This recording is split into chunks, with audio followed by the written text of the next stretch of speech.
नमस्कार दोस्तों, मैं नीतू स्वागत करती हूँ आप सभी का आपके अपने YouTube channel tulips tips for you पर। फ्रेंड्स, ये जो सफ़ेद आक का आप प्लांट देख रहे हैं, आज हम इसकी सीडलिंग तैयार करेंगे और बहुत सारे छोटे छोटे नन्हे नन्हे पौधे इससे बनाएंगे। पिछले वीडियो में मैंने आपको दिखाया था कि किस तरीके से इनमें फ्लावर्स आते हैं और फ्लावर्स के बाद में इनमें जो फ्रूट आते हैं उनमें से सीड्स किस तरीके से कलेक्ट करते हैं। ये देखिए, मैंने कुछ सीड्स कलेक्ट कर लिए हैं। केरी नुमा इसमें फ्रूट्स आते हैं, उसमें से ये सीड्स अपने को ध्यान रखना होता है क्योंकि एक बार ये इसका फ्रूट फट जाए तो ये रोओं की मदद से काफ़ी दूर दूर तक ये अपनी जर्मिनेशन के लिए पहुंच जाते हैं।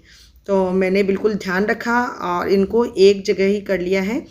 और मैं सारे इसमें निकालने से पहले थोड़ा सा ध्यान रखना है अपने को, क्योंकि ये उड़ते बहुत है, तो आप हवा में ना बैठे जब भी ये काम करें। आप इनसे रोएं अलग कर लें। ये जो रोएं आप देख रहे हैं, इनका भी बहुत महत्व है। अपने हिंदू धर्म में इनको माना गया कि ये बहुत ही शुभ है। किसी भी अमावस के दिन या दिवाली के दिन इसका दिया दीपक प्योर जो घी होता है उसमें करके अगर लक्ष्मी जी के सामने जलाए जाए तो घर में हमेशा सुख समृद्धि बनी रहती है।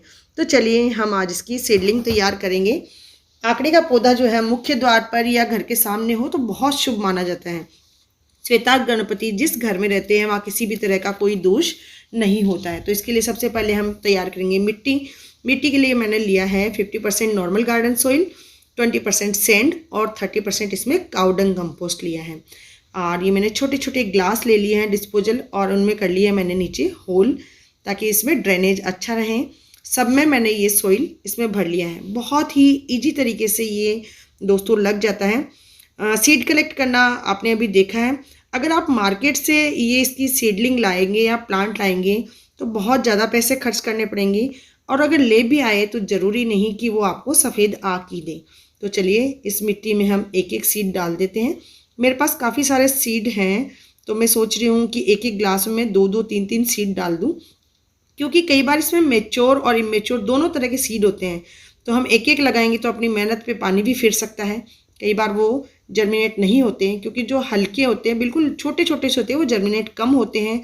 या बारिश के सीज़न में जब हम लगाते हैं तो कई बार बारिश से अपने प्लांट ख़राब भी हो जाते हैं, क्योंकि ये डेजर्ट का प्लांट है, इसको पानी कम चाहिए। तो मैंने सभी इन ग्लासेस में दो दो तीन तीन ये सीड रख दिए और ऊपर मिट्टी की फिर से ये लेयर बना रही हूँ। तो फ्रेंड्स, आपको इस तरीके का ये पॉटिंग सॉइल बनाना है। बहुत ज़्यादा इसमें आपको खाद लेने की ज़रूरत नहीं है। जब सीडलिंग अच्छे से तैयार हो जाएगी तब इसमें हम दूसरा पॉटिंग सॉइल बना के और फिर इसकी सीडलिंग को शिफ्ट कर देंगे। अब डाल देते हैं हम इसमें पानी। पानी इसमें एक बार फुल डालेंगे ताकि नीचे तक ये पानी चला जाए और ड्रेनेज होल के माध्यम से ये पूरा नीचे निकल जाए और सीड्स में नमी बनी रहे। इसका अपने को ध्यान रखना है। ये देखिए ग्लासेस में नीचे पानी जा रहा है। नीचे मैंने सभी में चाकू की हेल्प से इसमें होल किए हैं। ये देखिए जो इमेच्योर सीड है, ये देख रहे हो आप, ये इमेच्योर सीड है जो ऊपर आ गए हैं, तो इनको मैं निकाल दूंगी। तो तीन तीन डाले तो किसी में दो या किसी में एक या किसी में तीन अपने पास प्लांट तैयार हो जाएंगे। तो चलिए देखते हैं ये कितने दिन बाद में जर्मिनेट होते हैं। सब में मैंने पानी डाल दिया और उसमें शेड में रख दिया था, और ये है देखिए 7 दिन बाद का रिजल्ट। आप देख रहे हैं नन्हे नन्हे से पौधे तैयार हो गए हैं। इनको मैंने बिल्कुल शेड में रख रखा था और अब मैं इनको रखने जाऊंगी धूप में। लेकिन थोड़ा बारिश का मौसम है, बारिश से आपको बचा के रखना है। अगर आप रखते हो धूप में तो जब भी तेज़ बारिश आए तो इतने छोटे छोटे से अपने प्लांट्स ख़राब हो सकते हैं, तो इनका स्पेशल केयर की ज़रूरत है अभी। तो ये देखिए सब में मेरे किसी में दो किसी में तीन, सब में प्लांट तैयार हो गए हैं। ये देखिए सीड का ऊपर का जो कॉट है, ये देखिए ऊपर सीड आ गया, इसको हटा देंगे हम। और नन्हे नन्हे ग्रीन ग्रीन से बहुत ही प्यारे से अपने पास प्लांट लग के तैयार हो गए हैं। डिस्पोजल में जब आप सीडलिंग करें तो नीचे होल ज़रूर बना लें फ्रेंड्स, क्योंकि ज़्यादा पानी में सीड्स गल जाते हैं। और आफ्टर 7 डेज़ का मैंने आपको ये जर्मिनेशन का दिखाया है। अब मैंने इसको सेमी शेड में रख दिया था और अब मैं आपको दिखा रही हूँ पूरे 12 दिन का रिजल्ट।